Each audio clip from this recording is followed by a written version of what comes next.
ప్రస్తుతం లైవ్ లో ఒక సంఘటన చోటు చేసుకుంది. భరణి, తనుజ, సుమన్ శెట్టి, దివ్య వీళ్ళ నలుగురు కూర్చున్నారు. అయితే భరణి వీళ్ళ ముగ్గురికి ఏం చెప్తున్నాడు అంటే, నేను ఈ రోజు చెప్పేది మీరు ముగ్గురు కూడా చాలా జాగ్రత్తగా వినండి. మన నలుగురిలో ఎవరు విన్నర్ అయినా పర్వాలేదు, కానీ విన్నర్ అనేది కేవలం మనలో మాత్రమే ఉండాలి. సో ఫైనల్ గా మీరు మీ గేమ్ ఆడుకోండి, నా గేమ్ నేను ఆడుకుంటాను. ఒకవేళ నేను మీకోసం నార్మల్ గా ఫేవర్ చేసినా సరే, హౌస్ లో ఉన్న కంటెస్టెంట్స్ అది చాలా పెద్ద ఫేవర్ గా భావించి ప్రతిదీ భూతద్దంలో పెట్టి చూస్తున్నారు. ఇక్కడ ఎవరికి వాళ్ళు బాండింగ్స్ ఉన్నా సరే వాళ్ళెవ్వరి పెద్దగా బయటికి వెళ్ళింది లేదు.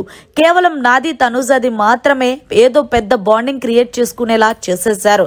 సో ఫైనల్ గా నేను ఏం చెప్తున్నాను అంటే, ఏ టాస్కులు అన్నా సరే ఎవరు ఏం చెప్పినా సరే మీరు ఎప్పుడూ నమ్మద్దు. మీరేంటనేది మీ మనస్సాక్షిని మాత్రమే నమ్మి టాస్క్ లో ముందుకు పొండి అంటూ భరణి మంచి బూస్టప్ ఇస్తున్నాడు.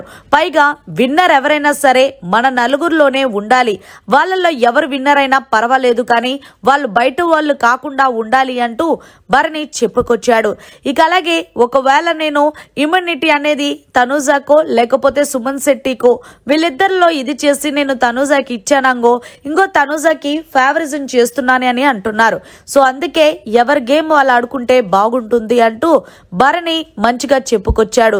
సో ఫైనల్ గా నేనున్నా లేకపోయినా సరే మీ టాస్కులు మీరు ఆడండి, ఎవరి మీద డిపెండ్ అవ్వకండి, ఎవరు చెప్పిన మాటలు మీరు తలకెక్కించుకోకండి అంటూ ఎవరు మాయలో కూడా పడద్దు అంటూ భరణి వెళ్తూ వెళ్తూ మంచి బూస్టప్ ఇచ్చే వెళ్ళాడు తనుజాకి, దివ్యాకి, సుమన్ శెట్టికి.